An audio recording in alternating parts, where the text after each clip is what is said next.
ಲಕ್ಷ್ಮೀ ಹೆಬ್ಬಾಳ್ಕರ್ ಅವರಿಂದ ಭರ್ಜರಿ good news. Yes, ಹೌದು. ಇನ್ಮೇಲೆ ಗೃಹಲಕ್ಷ್ಮಿ 2,000 ಅಲ್ಲ, ಇಲ್ಲಿ 4,000 ಪ್ಲಸ್ ಇನ್ನೂ ಒಂದು 5,000 ರೂಪಾಯಿ ಹಾಕಿದ್ರು ಹಾಕಬಹುದು. ಇಲ್ಲಿ ಸರ್ಕಾರದಿಂದ ಭರ್ಜರಿ ಗುಡ್ ನ್ಯೂಸನ್ನು ಇಲ್ಲಿ ಕೊಡ್ತಾ ಇರುವಂಥದ್ದು, ಎಲ್ಲರ ಅಕೌಂಟಿಗೆ ಹಣ ಬರ್ತಾ ಇರುವಂಥದ್ದು. Good news.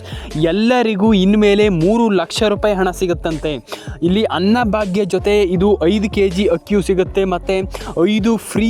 ಈಗ ಆಲ್ಮೋಸ್ಟ್ ಎಲ್ರಿಗೂ ಗೊತ್ತಿದೆ, ಈಗ 5 ವಸ್ತುಗಳು ಫ್ರೀಯಾಗಿ ಸಿಗುತ್ತಂತೆ ಇನ್ಮೇಲೆ. ಇದ್ರ ಬಗ್ಗೆನೂ ಕೂಡ ನೋಡ್ತಾ ಹೋಗೋಣ. ಆ್ಯಂಡ್ ರೇಷನ್ ಕಾರ್ಡ್ ದಾರರಿಗೆ ಬಂಪರ್ ಅಪ್ಡೇಟ್ ಕೂಡ ಬರ್ತಾ ಇರುವಂಥದ್ದು, ಅದು ಸರ್ಕಾರದ ಕಡೆಯಿಂದ. ಅದ್ರ ಬಗ್ಗೆನೂ ಕೂಡ ನೋಡ್ತಾ ಹೋಗೋಣ. ಏನು ಕತೆ ಏನು ಇಲ್ಲಿ. ಅದಕ್ಕೂ ಮುಂಚೆ ನಮ್ಮ ಯೂಟ್ಯೂಬ್ ಚಾನಲ್ಗೆ ಯಾರು ಕೂಡ ಮಧ್ಯದಲ್ಲಿ ವಿಡಿಯೋವನ್ನು ಸ್ಕಿಪ್ ಮಾಡಬೇಡಿ. ಸ್ಕಿಪ್ ಮಾಡಿದರೆ ಅರ್ಥ ಆಗಲ್ಲ. ಕೊನೆವರೆಗೂ ವಿಡಿಯೋವನ್ನು ನೋಡಿ ಸ್ನೇಹಿತರೆ. ಲೈಕ್ ಮಾಡ್ಕೊಳ್ಳಿ, ಶೇರ್ ಮಾಡ್ಕೊಳ್ಳಿ, ಕಮೆಂಟ್ ಮಾಡ್ಕೊಳ್ಳಿ ಅಂತ ಹೇಳ್ತಾ ಸಬ್ಸ್ಕ್ರೈಬನ್ನು ಮಾಡ್ಕೊಳ್ಳಿ. ಶುರು ಮಾಡೋಣ ಸ್ನೇಹಿತರೆ. ಇವತ್ತೊಂದು ವಿಡಿಯೋನ ಎಲ್ಲರಿಗೂ ಒಳ್ಳೆಯದಾಗಲಿ ಅಂತ ಹೇಳ್ತಾ ಸ್ನೇಹಿತರೆ, ಇಲ್ಲಿ ಇನ್ಮೇಲೆ ಗೃಹಲಕ್ಷ್ಮಿ 2,000 ರೂಪಾಯಿ ಹಣ ಅಲ್ಲ. ಹೌದು, ಈಗ ಕೇಳಿದ್ರೆ ಹೇಳ್ತಿರೋ, ಹೌದಾ ಸರ್ 2,000 ರೂಪಾಯಿ ಹಣ ಅಲ್ವಾ, ಇನ್ಮೇಲೆ ಹಣನೇ ಬರೋದಿಲ್ವ, ಏನು ಕತೆ ಅಂತ ಕೇಳ್ತೀರ ಅಂತಂದರೆ ನಿಮಗೆ ಶಾಕ್ ಆಗುತ್ತೆ. ಏನು ಇದು ಹಣನೇ ಬರೋದಿಲ್ವಾ, ಇದು ಮೊದಲೇ ಹೇಗೂ ಇಲ್ಲಿ ಸರ್ಕಾರದ ಕಡೆಯಿಂದ ಹಣ ಬರ್ತಾಯಿತ್ತು, ಆದರೆ ಇನ್ಮೇಲೆ ಹಣ ಬರೋದಿಲ್ವ, ಏನು ಕತೆ ಅಂತ. ಇಲ್ಲ, ಖಂಡಿತವಾಗ್ಲೂ ಹಣ ಬರುತ್ತೆ. ಆದರೆ ಇಲ್ಲಿ ಸರ್ಕಾರದ ಕಡೆಯಿಂದ ಎಲ್ಲರ ಅಕೌಂಟಿಗೆ ಇಲ್ಲೂ ಜಾಸ್ತಿ ಹಣ ಹಾಕ್ತಾ ಇರುವಂಥದ್ದು, ಜಾಸ್ತಿ ಹಣವನ್ನು ಮಾಡ್ತಾ ಇರುವಂಥದ್ದು. ಇನ್ಮೇಲೆ ಸರ್ಕಾರದ ಕಡೆಯಿಂದ ಜಾಸ್ತಿ ಹಣ ಹಾಕಲಿಕ್ಕೆ ಶುರು ಮಾಡ್ತಾ ಇರುವಂಥದ್ದು. ಗುಡ್ ನ್ಯೂಸ್ ಆಗುವಂಥ ಎಲ್ಲ ಸಾಧ್ಯತೆ ಇರುವಂಥದ್ದು. ಆ್ಯಂಡ್ ಭರ್ಜರಿ ಹಣ ಇಲ್ಲಿ ಸರ್ಕಾರದ ಕಡೆಯಿಂದ ಬರ್ತಾ ಇರುವಂಥದ್ದು. ನೋಡೋಣ ಏನಾಗುತ್ತಂತ, ಅದ್ರ ಬಗ್ಗೆ ಕೂಡ ನನಗೆ ತಿಳಿಸ್ಕೊಡ್ತೀನಿ. ಆ್ಯಂಡ್ ತುಂಬ ಜನರಿಗೆ ಹಣ ಜಮೆ ಆಗ್ತಾ ಇಲ್ಲ ಸದ್ಯದ ಪರಿಸ್ಥಿತಿಯಲ್ಲಿ. ಆ್ಯಂಡ್ ಬೆಳೆ ಪರಿಹಾರ ಬಿಡುಗಡೆ ಬಗ್ಗೆ ಇಲ್ಲಿ ರೈತರ ಖಾತೆಗೆ 8,500 ಜಮೆ ಆಗ್ತಾ ಇರುವಂಥದ್ದು. ಹೌದು, ಇಲ್ಲಿ ಬೆಳೆ ಪರಿಹಾರ ಹಣನೂ ಕೂಡ ಬಿಡುಗಡೆ ಆಗ್ತಾ ಇರುವಂಥದ್ದು. Good news. ಇಲ್ಲಿ ನಮ್ಮ ರಾಜ್ಯ ಸರ್ಕಾರದಿಂದ ರೈತರಿಗೆ ಭರ್ಜರಿ ಗುಡ್ ನ್ಯೂಸ್ ಅಂತಲೇ ಹೇಳ್ಬೋದು ಸ್ನೇಹಿತರೆ. ಮತ್ತು ಇಲ್ಲಿ ಇನ್ನೊಂದು ವಿಚಾರ ಏನಪ್ಪ ಅಂತಂದರೆ, ಇಲ್ಲಿ ಎಷ್ಟೆಷ್ಟು ಹಣ ಬರುತ್ತಂತ ಕೇಳ್ತಾ ಹೋಗೋದಾದ್ರೆ ನೀವು, ಇಲ್ಲಿ ಒಬ್ಬೊಬ್ಬರಿಗೆ ಇಲ್ಲಿ ಆಲ್ಮೋಸ್ಟ್ 8,500 ರೂಪಾಯಿ ಹಣ ಇಲ್ಲಿ ಜಮೆ ಆಗ್ತಾ ಇರುವಂಥದ್ದು. ಹೌದಾ, ಹೇಗಂತಂದರೆ ಇಲ್ಲಿ ಆಲ್ಮೋಸ್ಟ್ ಕೆಲವರಿಗೆ ಇದು ಡೌಟ್ ಇದೆ. ಅಂದರೆ ಈಗ 2,100 ರೂಪಾಯಿ ಅಂತಲೇ ಹೇಳ್ಬೋದು. 2,100 ರೂಪಾಯಿ ಅಂತಂದ್ರು ಆಲ್ಮೋಸ್ಟ್ 4,200 ರೂಪಾಯಿ ಆಗುತ್ತೆ. 4,200 ಅಂತಂದ್ರೂ ಕೂಡ 8,400 ರೂಪಾಯಿ ಆಗುತ್ತೆ. 8,500 ಆಗುತ್ತೆ ಅಂತಲೇ ಹೇಳ್ಬೋದು. 8,500ದಲ್ಲಿ ಇಲ್ಲಿ 8,500 ಹಣ ಬರುವಂಥ ಎಲ್ಲ ಸಾಧ್ಯತೆ ಇರುವಂಥದ್ದು. ಇಲ್ಲಿ ಇನ್ನೊಂದು ವಿಚಾರ, ಇಲ್ಲಿ ಬ್ರೇಕಿಂಗ್ ನ್ಯೂಸ್ ಬರ್ತಾ ಇರುವಂಥದ್ದು. ಇಲ್ಲಿ ಎಲ್ಲರ ಅಕೌಂಟಿಗೆ ಹಣ ಬರ್ತಾ ಇದೆ. ಆ್ಯಂಡ್ ಇಲ್ಲಿ ಆಲ್ಮೋಸ್ಟ್ ತುಂಬ ಜನರಿಗೆ ಇನ್ನೊಂದು ವಿಚಾರದ ಇಲ್ಲಿ ಪ್ರಾಬ್ಲಮ್ ಆಗ್ತಾ ಇರುವಂಥದ್ದು ಏನಪ್ಪ ಅಂತಂದರೆ, ಇಲ್ಲಿ ತುಂಬ ಜನರಿಗೆ ಇಲ್ಲಿ ಇನ್ನೊಂದು BPL ಕಾರ್ಡ್ದಾರರಿಗೆ ತುಂಬ ಹೊಡೆತ ಬೀಳ್ತಾ ಇರುವಂಥದ್ದು. ಇಲ್ಲಿ ಏನಪ್ಪ ಅಂತಂದರೆ, ಇಲ್ಲಿ BPL ಕಾರ್ಡ್ದಾರರಿಗೆ ಪ್ರಾಬ್ಲಮ್ ಆಗ್ತಾ ಇರುವಂಥದ್ದು. ಅದು ಇಲ್ಲಿ ಸರ್ಕಾರದಿಂದ ಕೆಲವರ BPL ಕಾರ್ಡನ್ನು ಅಮಾನತು ಅಂತಂದರೆ ಇಲ್ಲಿ ಬ್ಯಾನ್ ಮಾಡ್ತಾ ಇರುವಂಥದ್ದು. ಇಲ್ಲಿ ಮೊನ್ನೆ ಜನಗಣತಿ ಆದ ಮೇಲೆ ಅದು ಇಲ್ಲಿ ತಗೊಂಡು ಹೋದ್ಮೇಲೆ ಅಂತಂದರೆ ಅದರ ಒಂದು ಡಾಟಾವನ್ನು ತಗೊಂಡು ಹೋದ್ಮೇಲೆ ಇಲ್ಲಿ ತುಂಬ ಜನರ ಅಕೌಂಟಿಗೆ ಹಣ ಬರ್ತಾ ಇಲ್ಲ. ಇಲ್ಲಿ ಸರ್ಕಾರದಿಂದ ಇಂದಿರಾ ಕಿಟ್ ವಿತರಣೆ ಇಲ್ಲಿ ಮಾಡ್ತಾ ಇರುವಂಥದ್ದು. ಇಂದಿರಾ ಕಿಟ್ಟನ್ನು ಯಾವಾಗ ವಿತರಣೆ ಮಾಡ್ತಾರೆ, ಏನು ಕತೆ, ಸರ್ಕಾರದಿಂದ ಇಂದಿರಾ ಕಿಟ್ಟನ್ನು ಇನ್ಮೇಲೆ ವಿತರಣೆ ಮಾಡ್ತಾ ಇರುವಂಥದ್ದು. ಇಲ್ಲಿ ಸರ್ಕಾರದಿಂದ ಇಂದಿರಾ ಕಿಟ್ಟನ್ನು ಯಾವಾಗ ವಿತರಣೆ ಮಾಡ್ತಾರೆ, ಇಲ್ಲಿ ಹಣ ಜಮೆ ಆಗುತ್ತಾ. ಇಲ್ಲಿ ಇನ್ನೊಂದು ವಿಚಾರ ಏನಪ್ಪ ಅಂತಂದರೆ, ಇಲ್ಲಿ ಆಲ್ಮೋಸ್ಟ್ ಎಲ್ಲರ ಅಕೌಂಟಿಗೆ ಇಲ್ಲಿ ಹಣ ಬರುತ್ತೆ. ಆದರೆ ನೀವು ಮಾಡಬೇಕಾಗಿರುವಂಥ ಒಂದೇ ಒಂದು ವಿಚಾರ ಏನಪ್ಪ ಅಂತಂದರೆ, ಫಸ್ಟ್ ಆಫ್ ಆಲ್ ನಮ್ಮೊಂದು ಚಾನಲನ್ನು ಸಬ್ಸ್ಕ್ರೈಬ್ ಮಾಡ್ಕೊಳ್ಳಿ. ಈಗ ನೀವು ಸಬ್ಸ್ಕ್ರೈಬ್ ಮಾಡ್ಕೊಂಡಿಲ್ಲ, ಚಾನಲನ್ನು ಸಬ್ಸ್ಕ್ರೈಬ್ ಮಾಡ್ಕೊಳ್ಳಲ್ಲ ಅಂತಂದರೆ ಏನಾಗುತ್ತೆ ಅಂತಂದರೆ, ನಿಮ್ಮ ಅಕೌಂಟಿಗೆ ಹಣ ಬರಲ್ಲ. ನಾನು ಅದೇ ಹೇಳ್ತಾ ಇರುವಂಥದ್ದು. ಕೆಲವರಿಗೆ ಇಲ್ಲಿ ತುಂಬ ಜನ ಪ್ರಾಬ್ಲಮ್ ಮಾಡ್ತಾ ಇರುವಂಥದ್ದು ಇದೆ. ಹಣ ಬರಲ್ಲ, ಆಮೇಲೆ ಹೇಳ್ತೀರಾ ಸರ್ ಹಣ ಬಂದಿಲ್ಲ. ಏನು ಸರ್, ನಾನು ಎಲ್ರಿಗೂ ಹೇಳುವಂಥದ್ದು ಇಷ್ಟೇ ಸ್ನೇಹಿತರೆ, ಎಲ್ಲರೂ ಕೂಡ ಸಬ್ಸ್ಕ್ರೈಬನ್ನು ಮಾಡ್ಕೊಳ್ಳಿ, ಎಲ್ಲರ ಅಕೌಂಟಿಗೆ ಹಣ ಜಮೆ ಆಗಲಿ. ಆ್ಯಂಡ್ ಇಲ್ಲಿ ಆಲ್ಮೋಸ್ಟ್ ತುಂಬ ಜನರಿಗೆ ಮಧ್ಯಾಹ್ನ ಆದರೂ ಆಗ್ಬೋದು ಜಮಾ, ಆದರೆ ಸಂಜೆ ಆದರೂ ಆಗ್ಬೋದು. ಗೃಹಲಕ್ಷ್ಮಿ ಹಣದ ಬಗ್ಗೆ ನಾನು ಹೇಳ್ತಾ ಇರುವಂಥದ್ದು. ಇಲ್ಲಿ ಎಲ್ಲರ ಅಕೌಂಟಿಗೆ ಹಣ ಬರುತ್ತೆ. ಆ್ಯಂಡ್ ಟೆನ್ಷನ್ ಆಗುವಂಥ ವಿಚಾರ ಇಲ್ಲ. ಮತ್ತು ಹಿರಿಯ ನಾಗರಿಕರಿಗೆ ಇಲ್ಲಿ ಪಿಂಚಣಿ ಹಣವನ್ನು ಇಲ್ಲಿ ಜಮೆ ಮಾಡಲಾಗ್ತಾ ಇರುವಂಥದ್ದು. ಇಲ್ಲಿ ನವೆಂಬರ್ 30ರಿಂದ ಆಲ್ಮೋಸ್ಟ್ 8 ಜಿಲ್ಲೆಗಳಿಗೆ ಇಲ್ಲಿ ಜಮೆ ಮಾಡಲಾಗ್ತಾ ಇರುವಂಥದ್ದು. ಮತ್ತು ಇಲ್ಲಿ ರೈತರಿಗೆ 11,000 ಜಮೆ ಪ್ರಾರಂಭ ಆಗ್ತಾ ಇರುವಂಥದ್ದು ಸ್ನೇಹಿತರೆ. ಹೌದು, 11,000 ರೂಪಾಯಿಯನ್ನು ಜಮೆ ಮಾಡಲಾಗ್ತಾ ಇರುವಂಥದ್ದು. ಅದ್ರ ಬಗ್ಗೆ ನಾನು ನಿಮಗೆ ನೆಕ್ಸ್ಟ್ ವಿಡಿಯೋದಲ್ಲಿ ತಿಳಿಸ್ಕೊಡ್ತೀನಿ ಏನು ಕತೆ ಏನಂತ. ಇಲ್ಲಿ ರೈತರಿಗೆ ಇನ್ಮೇಲೆ 11,000 ರೂಪಾಯಿ ಜಮೆ ಆಗುತ್ತಂತೆ. ತುಂಬ ಸರ್ಕಾರದಿಂದ ಹೊಸ ಅಪ್ಡೇಟ್ಗಳು ಬರ್ತಾ ಇರುವಂಥದ್ದು. ತುಂಬ ಅಪ್ಡೇಟ್ಗಳನ್ನು ಸರ್ಕಾರ ಕೊಡ್ತಾ ಇರುವಂಥದ್ದು. ರೈತರಿಗೆ ತುಂಬ ಹೆಲ್ಪ್ ಆಗಲಿ ಅಂತ ನೋಡೋಣ, ಏನು ಕತೆ ಅಂತ ನೋಡೋಣ. ಅದ್ರ ಬಗ್ಗೆ ನಮಗೆ ತಿಳಿಸ್ಕೊಡ್ತೀನಿ. ಅಂದರೆ ಕೇಳಲ್ಲ, ಇಲ್ಲ ಸರ್ ನಮ್ಗೆ ಆಗಿದೆ ಸರ್, ರೇಷನ್ ಕಾರ್ಡ್ ಅಪ್ಡೇಟ್ ಆಗಿದೆ ಸರ್ ಅಂತ ನಾನು ಹೇಳ್ತೀನಿ ಕೇಳಿಸ್ಕೊಳ್ಳಿ. ಸುಮ್ಮನೆ ನಾನು ಎಲ್ರಿಗೂ ಹೇಳುವಂಥದ್ದು, ನೀವು ವರಿ ಮಾಡಲಿಕ್ಕೆ ಹೋಗಬೇಡಿ. ಮತ್ತು ಸುಮ್ಮನೆ ನೀವು ಖಂಡಿತವಾಗ್ಲೂ ಎಲ್ಲದನ್ನು ಕೂಡ ಕಂಪ್ಲೀಟಾಗಿ ರೇಷನ್ ಕಾರ್ಡ್ ಅಪ್ಡೇಟ್ ಆಗಿರ್ಬೋದು, ಆಧಾರ್ ಕಾರ್ಡ್ ಎಲ್ಲದನ್ನು ಸರಿ ಮಾಡ್ಕೊಳ್ಳಿ. ಫಸ್ಟ್ ಆಫ್ ಆಲ್ ಎಲ್ಲದನ್ನು ಸರಿ ಮಾಡಿಬಿಟ್ಟು ಎಲ್ಲದನ್ನ ಕಂಪ್ಲೀಟಾಗಿ ಚೆಕ್ ಮಾಡಿಕೊಂಡು, ಇಲ್ಲಿ ಸರ್ಕಾರ ಇಲ್ಲಿ ನೋಡಬೇಕಾಗ್ತದೆ ಅದನ್ನೆಲ್ಲ. ನಾನು ಅದೇ ಹೇಳ್ತಾ ಇರುವಂಥದ್ದು, ಇಲ್ಲಿ ನೋಡಿಬಿಟ್ಟು ಸರಿ ಮಾಡ್ಕೊಳ್ಳಿ ಆ್ಯಂಡ್ ಅದನ್ನ ಚೆಕಪ್ ಮಾಡ್ಕೊಳ್ಳಿ. ಎಲ್ಲದನ್ನು ಕೂಡ ಸರಿ ಮಾಡ್ಕೊಳ್ಳಿ, ಸರಿ ಇದೆಯಾ ನೋಡ್ಕೊಳ್ಳಿ ಎಲ್ಲದನ್ನು ಕೂಡ. ಇಲ್ಲಿ ವಿಡಿಯೋವನ್ನು ಈಗ ಕೊನೆಯವರೆಗೂ ನೋಡಿ, ನನಗೆ ಕಂಪ್ಲೀಟಾಗಿ ತಿಳಿಸ್ಕೊಡ್ತೀನಿ ಮಹಿಳೆಯರಿಗೆ ಯಾಕೆ ಹಣ ಬರ್ತಾ ಇಲ್ಲ, ಏನು ಕತೆ.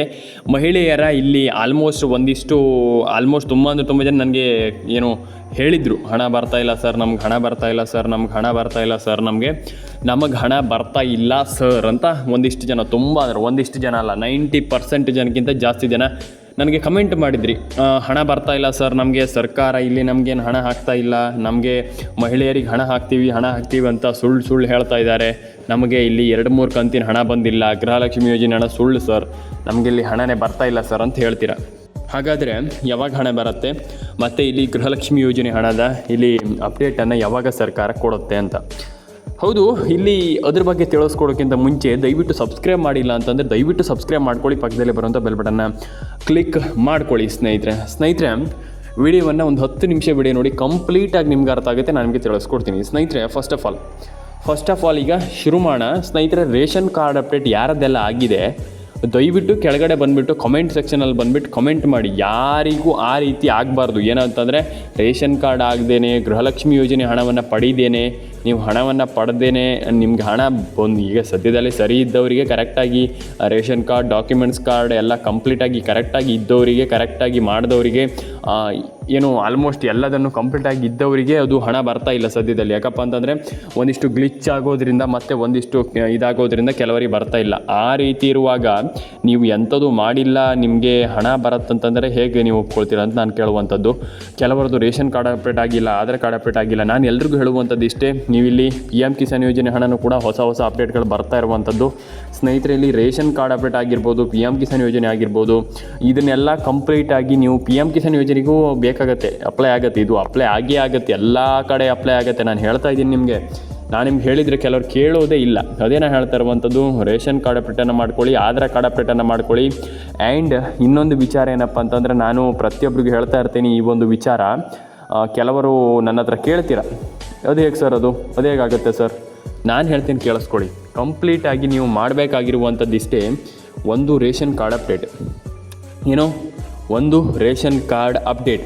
ಈ ರೇಷನ್ ಕಾರ್ಡ್ ಅಪ್ಡೇಟಿಂದ ಏನಾಗುತ್ತೆ ಸರ್, ನಮಗೆ ಈ ರೇಷನ್ ಕಾರ್ಡ್ ಅಪ್ಡೇಟ್ ಬೇಡ ಸರ್ ಅಂತ ಹೇಳ್ತೀರಾ ಕೆಲವರು. ನನಗೆ ಗೊತ್ತಿದೆ, ಯಾಕಪ್ಪ ಅಂತಂದರೆ ನಿಮ್ಗೆ ಅದು ಇಷ್ಟ ಇಲ್ಲ, ಕೆಲವರಿಗೆ ಇಷ್ಟ ಇಲ್ಲ. ರೇಷನ್ ಕಾರ್ಡ್ ಅಪ್ಡೇಟ್ ಅಂತಂದರೆ ಏನು, ನಮಗೆ ಬೇಕಾಗಿಲ್ಲ ಸರ್, ಅದು ನಮ್ಗೆ ರೇಷನ್ ಕಾರ್ಡ್ ಅಪ್ಡೇಟ್ ಬೇಕೇ ಇಲ್ಲ ಸರ್ ಅಂತ ಹೇಳ್ತೀರಾ. ನಾನು ಎಲ್ರಿಗೂ ಹೇಳುವಂಥದ್ದು ಇಷ್ಟೇ, ರೇಷನ್ ಕಾರ್ಡ್ ಅಪ್ಡೇಟನ್ನು ಪಡ್ಕೊಳ್ಳಿ, ರೇಷನ್ ಕಾರ್ಡ್ ಅಪ್ಡೇಟನ್ನು ಎಲ್ಲರೂ ಕೂಡ ತಗೊಳ್ಳಿ. ಯಾಕಪ್ಪ ಅಂತಂದರೆ ರೇಷನ್ ಕಾರ್ಡ್ ಅಪ್ಡೇಟ್ ತುಂಬ ಇಂಪಾರ್ಟೆಂಟ್.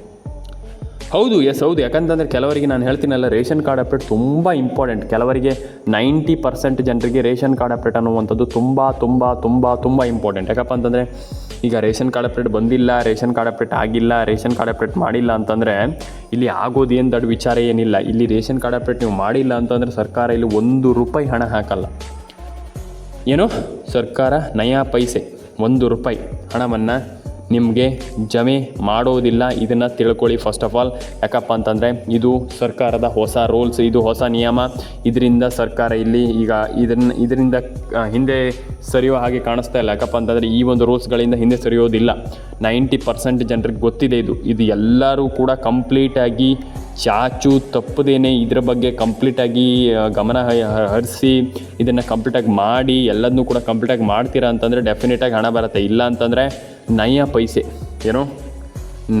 ಪೈಸೆ ಕೂಡ ಗೃಹಲಕ್ಷ್ಮಿ ಯೋಜನೆಯಿಂದ ಹಣ ಬರುತ್ತಂತ ನೀವು ಎಕ್ಸ್ಪೆಕ್ಟ್ ಮಾಡುವಂಥದ್ದು ಬೇಡ. ಯಾಕಪ್ಪ ಅಂತಂದರೆ ಇಲ್ಲಿ ನೀವು ಈ ಕೆಲಸವನ್ನು ಮಾಡಿಲ್ಲ ಅಂತಂದರೆ ನಯಾ ಪೈಸೆ ಕೂಡ ಗೃಹಲಕ್ಷ್ಮಿ ಯೋಜನೆ ಆಗಿರ್ಬೋದು, ಯಾವುದೇ ಯೋಜನೆಯಿಂದ ಹಣ ಬರೋದಿಲ್ಲ. ಸ್ನೇಹಿತರೆ ಇಲ್ಲಿ ರೇಷನ್ ಕಾರ್ಡ್ ಅಪ್ಡೇಟ್. ಹೌದು, ಕೆಲವರು ಹೇಳ್ತೀರಾ ರೇಷನ್ ಕಾರ್ಡ್ ಅಪ್ಡೇಟ್ ಬಗ್ಗೆ ನಮಗೆ ಮಾಹಿತಿ ಇಲ್ಲ, ರೇಷನ್ ಕಾರ್ಡ್ ಅಪ್ಡೇಟ್ ನಮಗೆ ಬರ್ತಾ ಇಲ್ಲ, ರೇಷನ್ ಕಾರ್ಡ್ ಅಪ್ಡೇಟಿಂದ ನಮಗೆ ತುಂಬ ಪ್ರಾಬ್ಲಮ್ ಆಗಿದೆ, ರೇಷನ್ ಕಾರ್ಡ್ ಅಪ್ಡೇಟಿಂದ ನಮಗೆ ದೊಡ್ಡ ಪ್ರಾಬ್ಲಮ್ ಆಗಿದೆ, ನಮಗೆ ರೇಷನ್ ಕಾರ್ಡ್ ಅಪ್ಡೇಟ್ ಮಾಡಿಸ್ಕೊಳ್ಳಿ, ನಮಗೆ ರೇಷನ್ ಕಾರ್ಡ್ ಅಪ್ಡೇಟೇ ಇಲ್ಲ ಸರ್ ಅಂತ ಹೇಳ್ತೀರಾ. ಹೌದು, ಖಂಡಿತವಾಗ್ಲೂ ಹೌದು. ರೇಷನ್ ಕಾರ್ಡ್ ಅಪ್ಡೇಟಿಂದ ಏನು ಪ್ರಾಬ್ಲಮ್ ಆಗಿದೆ ಅಂತ ಕೆಳಗಡೆ ಕಮೆಂಟ್ ಮಾಡಿ.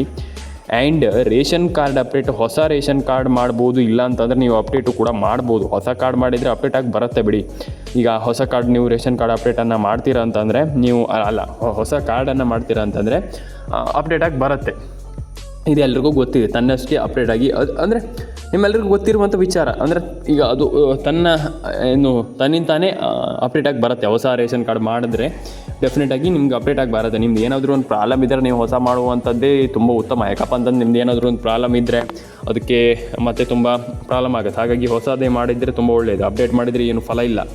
ಹಾಗಾಗಿ ನೀವು ಹೊಸ ಒಂದು ರೇಷನ್ ಕಾರ್ಡ್ ಅಪ್ಡೇಟ್ ಮಾಡುವಂಥದ್ದು ತುಂಬ ಇಂಪಾರ್ಟೆಂಟ್ ಅಂತ ನಾನು ಹೇಳ್ತೀನಿ. ಆ್ಯಂಡ್ ಇಲ್ಲಿ ಹೌದು, ಮಹಿಳೆಯರಿಗೆ ಈಗ ತುಂಬ ಆಲ್ಮೋಸ್ಟ್ 90% ಜನರಿಗೆ ತಲೆ ಕೆಟ್ಟು ಹೋಗಿದೆ. ನನಗೆ ಗೊತ್ತಿದೆ, ಏನು ಸರ್ಕಾರಪ್ಪ ಇದು, ನಮಗೆ ನಯ ಪೈಸಾ ಹಣ ಹಾಕ್ತಾ ಇಲ್ಲ. ಇಲ್ಲಿ ಹಣ ಹಾಕ್ತೀವಿ, ಲಕ್ಷ್ಮೀ ಹೆಬ್ಬಾಳ್ಕರ್ ಒಂದು ಬದಿಯಿಂದ ಹೇಳ್ತಾರೆ, ನಾವು ಹಣ ಹಾಕಿದ್ದೀವಿ, 3 ಕಂತು ಹಾಕಿದ್ದೀವಿ, 4 ಕಂತು ಹಾಕಿದ್ದೀವಿ, ಅಷ್ಟು ಹಾಕಿದ್ದೀವಿ, ಇಷ್ಟು ಹಾಕಿದ್ದೀವಿ ಅಂತ. ಆದರೆ ಇನ್ನೊಂದು ಬದಿಯಿಂದ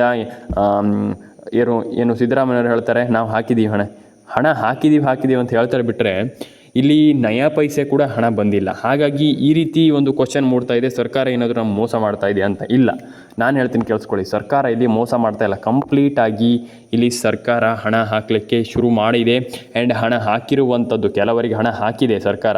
ಆ್ಯಂಡ್ ಆದರೆ ಇಲ್ಲಿ ನಿಮಗೆ ಕೆಲವರದ್ದು ರೇಷನ್ ಕಾರ್ಡ್ ಅಪ್ಡೇಟ್ ಆಗಿಲ್ಲ, ಆಧಾರ್ ಕಾರ್ಡ್ ಅಪ್ಡೇಟ್ ಆಗಿಲ್ಲ, ಪಾನ್ ಕಾರ್ಡ್ ಅಪ್ಡೇಟ್ ಆಗಿಲ್ಲ, KYC ಆಗಿಲ್ಲ, NCPI ಮ್ಯಾಪಿಂಗ್ ಆಗಿಲ್ಲ, ಹೇಳ್ತಾ ಹೋದರೆ ಇನ್ನೂ ಸಾವಿರ ಇದೆ. ನಾನು ಅದೇ ಹೇಳ್ತಾ ಇರುವಂಥದ್ದು, ನೀವು ಈ ರೀತಿ ಕಂಪ್ಲೀಟಾಗಿ ನೀವು ಅದನ್ನು ಕಂಪ್ಲೀಟಾಗಿ ಕೆಲಸವನ್ನು ಮಾಡ್ತೀರಾ, ಕಂಪ್ಲೀಟಾಗಿ ನನ್ನ ಒಂದು ಚಾನಲನ್ನು ವಾಚ್ ಮಾಡ್ತೀರಾ, ಕಂಪ್ಲೀಟಾಗಿ ರೇಷನ್ ಕಾರ್ಡ್ ಅಪ್ಡೇಟನ್ನು ಮಾಡ್ತೀರಾ, ಮತ್ತು ಫೋನ್ ನಂಬರ್ನ ಕರೆಕ್ಟಾಗಿ ಇಟ್ಕೊಳ್ತೀರಾ, ಮತ್ತು ಖಂಡಿತವಾಗ್ಲೂ ನಿಮ್ಮೆಲ್ಲ ರೇಷನ್ ಕಾರ್ಡ್ ಅಪ್ಡೇಟನ್ನು ಕಂಪ್ಲೀಟಾಗಿ ಮಾಡ್ತೀರಾ ಅಂತಂದರೆ ನಿಮ್ಮೆಲ್ಲರಿಗೆ ಯಾಕೆ ಹಣ ಬರದೆ ಹೋಗುತ್ತೆ? ಡೆಫಿನೇಟಾಗಿ ಹಣ ಬರುತ್ತೆ, ಎಲ್ಲರ ಅಕೌಂಟಿಗೆ ಹಣ ಬರುತ್ತೆ. ಯಾಕೆ ಹಣ ಬರಲ್ಲ ಅಂತ ನಾನು ಕೇಳುವಂಥದ್ದು.